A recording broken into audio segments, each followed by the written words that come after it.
In this lecture, we will study about the parallel combination of the capacitors. In case of the parallel combination of capacitors, we know that two or more capacitors are connected between two same points. Means the positive plates are connected at one point and all the negative plates are connected at one point. So when all the positively charged plates are connected at one point and all the negative plates are connected at another common point, then such a combination of the capacitors is called as parallel combination of the capacitors. इसमें एक बात clear है, the potential of A and potential of B are having different values. इसकी value हमने मान लिया B होगी और इसकी वैल्यू मान लिया हमने 0 होगी, जो कि हम सेल के केस में मान के चलते हैं. पॉजिटिव प्लेट को सारा पोटेंशियल देते हैं और नेगेटिव प्लेट को हम जीरो पोटेंशियल पर अज्यूम करते हैं. इसलिए यहाँ से यहाँ तक का जो पोटेंशियल डिफरेंस है वो हर केस में क्या होगा, सेम. तो जब हम इक्विवेलेंट कॉम्बिनेशन निकालते हैं तो हम कहते हैं कि when all the capacitors are connected between the same set of combination of two points, therefore the potential drop taking place across them is same. ठीक है, in this case it is equal to the EMF of the cell. Hence the charge stored by the individual capacitors कितने कितने हो जाएंगे. तो आपने कहा Q1 will be equal to C1V, potential same, Q2 is equal to C2V, potential same, and Q3 is equal to C3V, potential same. ठीक, तो हमने कहा कि जो टोटल चार्ज सेल से आया हो, क्योंकि इनके लिए क्या है, पहले वाले केस के अनलाइक इनमें अलग अलग रास्ते मौजूद हैं. तो मैंने कहा कि यहाँ से Q1 चला गया, यहाँ से Q2 चला गया, यहाँ से Q3 चला गया, तो मान लिया कि जो टोटल चार्ज आया होगा वो इन तीनों का सम आया होगा. And this Q will be taken as Q1 plus Q2 plus Q3, C1V, C2V and C3V का summation, and this we are going to take as equation 1. Again we are interested in taking out the equivalent capacitance. So equivalent capacitance में हमारा मतलब क्या है कि हम इन तीनों को निकाल दें, इनकी जगह पर एक सिंगल कैपेसिटर लगा दें और वो इक्विवेलेंट किस तरीके से होगा कि जितना चार्ज इन तीनों ने मिलकर के स्टोर किया वो अकेला स्टोर करेगा. तब ये क्या कहलाएगा, ये इसका इक्विवेलेंट कैपेसिटर कहलाएगा. तो मैं कह दिया कि इन दैट केस अगर इसी कैपेसिटेंस में C मान लूं तो इस केस में जो Q is equal to C होगा. तो यानी कि अगर मुझसे इक्विवेलेंट कैपेसिटेंस के बारे में बात की जाएगी तो मैं इक्वेशन 1 और इक्वेशन 2 को आपस में कंपेयर करके देखूंगा. तो मुझे मालूम है कि CV इज इक्वल टू, इस पूरे में V कॉमन हो गया तो C1 plus C2 plus C3 आ जाएगा. इसलिए जो इक्विवेलेंट कैपेसिटेंस की वैल्यू आएगी that will come out as nothing but C1 plus C2 plus C3. तो कितना आसानी से इसका डेरिवेशन हो गया. It is very easy, that C is equal to C1 plus C2 plus C3. गौर कीजिएगा, अगेन यहाँ भी क्या हुआ है कि जो हमारे रेजिस्टेंसेस वाले सिस्टम होते थे उसका अपोजिट आया है. वहां पर ये फॉर्मूला हमारा सीरीज में आता था, यहाँ पर ही हमारा फॉर्मूला पैरेलल में आया है. अब हम इस सिस्टम की कुछ प्रॉपर्टीज के बारे में बात करते हैं. तो नंबर 1 क्या है, जो इक्विवेलेंट कैपेसिटेंस है, equivalent capacitance of combination is equal to the sum of the capacitances of capacitors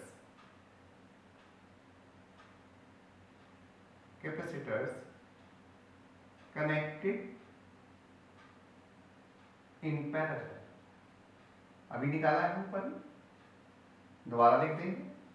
C is equal to C1 plus C2 plus C3 और होते तो वो भी हो जाता है. दूसरी इंपॉर्टेंट बात हमने क्या देखी थी कि irrespective of the capacitance potential drop क्या थे सेम, क्योंकि ये दोनों क्या थे, जितने कैपेसिटर्स थे सब क्या थे, टू आइडेंटिकल पॉइंट्स के बीच में कनेक्टेड थे. इसलिए क्या है, the potential drop across each capacitor connected in parallel is the same,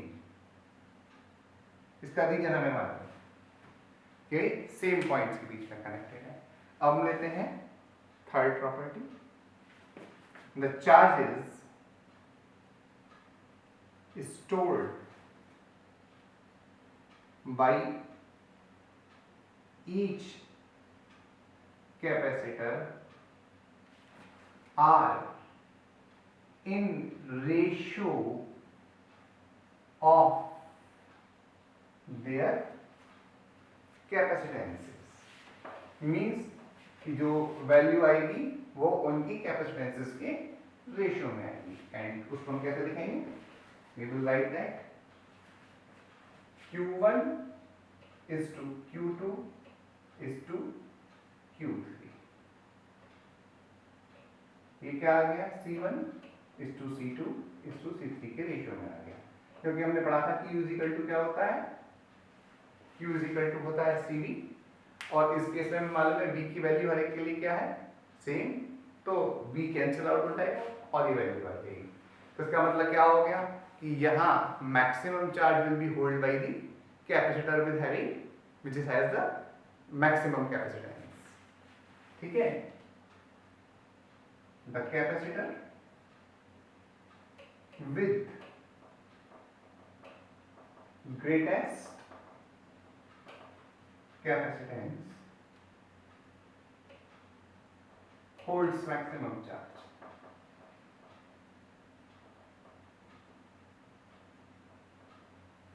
अब नेक्स्ट पॉइंट आएगा हमारे पास एनर्जी के बारे में। तो एनर्जी के बारे में बता दूं मैं, the energy stored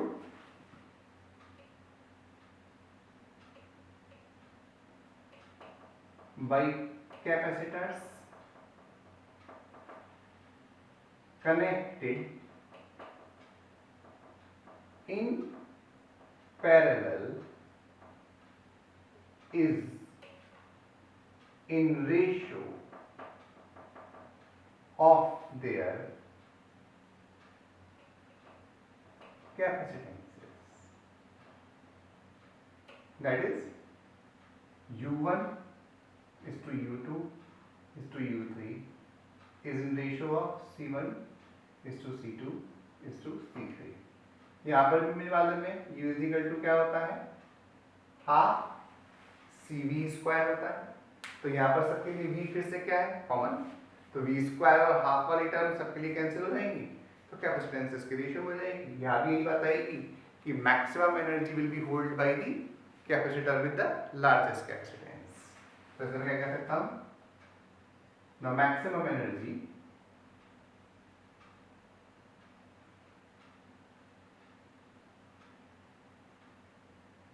is held by capacitor having greatest capacitance। ऐसा कब हो रहा है? ऐसा तब हो रहा है जब हम क्या कह रहे हैं कि जो कैपेसिटर से वो पैरेलल में कनेक्टेड है। फिर हम आते हैं लास्ट पार्ट पर अपने फिफ्थ प्रॉपर्टी। फिफ्थ प्रॉपर्टी क्या है? The equivalent capacitance of the parallel combination is greater than the greatest individual capacitance of capacitor connected in parallel combination।